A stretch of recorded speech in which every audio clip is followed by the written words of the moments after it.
দীর্ঘ ১৩ দিন অতিবাহিত হওয়ার পরেও জোবায়ের হত্যাকারীদের গ্রেফতার করতে পারেনি চিলমারী প্রশাসন।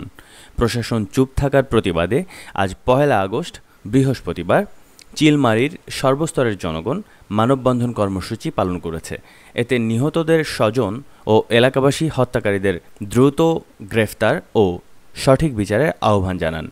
এ সময় সর্বস্তরের জনগণের মাঝে চিলমারী উপজেলা পরিষদের চেয়ারম্যান জনাব রুকনুজ্জামান শাহীন উপস্থিত থেকে সঠিক তদন্ত ও প্রশাসনের তৎপরতার প্রতি জোর দেওয়ার কথা এবং সঠিক বিচারের ব্যাপারে আশ্বাস দেন। কুড়িগ্রাম জেলার চিলমারী উপজেলায় গত ১৮ জুলাই কে বা কাহারা জোবায়ের আমিন নামে এক মেধাবী শিক্ষার্থীকে ডেকে নিয়ে যান। আনুমানিক রাত ৩টায় তার দুই বন্ধু জোবায়েরের বাড়িতে জানান জোবায়ের নদীতে পা পিছলে পড়ে যায়। ২ দিন নিখোঁজ থাকার পর গত ২০ জুলাই শনিবার আইনশৃঙ্খলা বাহিনী ফায়ার সার্ভিসের সহযোগিতায় জোবায়েরের লাশ উদ্ধার করে। এলাকাবাসীর তথ্য অনুযায়ী জোবায়েরের লাশ পাওয়ার পরপরই বন্ধু জায়েদ এবং স্বচ্ছ এলাকা থেকে পলাতক রয়েছে।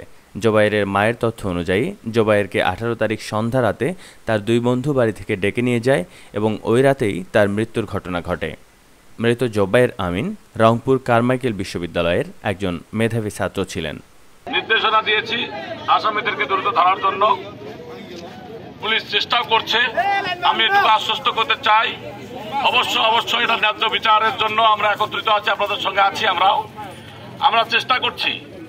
উপজেলা প্রশাসন এবং থানাতে আমাদের নির্দেশনা দেওয়া আছে, আসামিদেরকে সারা বাংলাদেশে যেখানেই থাকুক না কেন অতি সত্বর গ্রেপ্তারের জন্য চেষ্টা চলছে।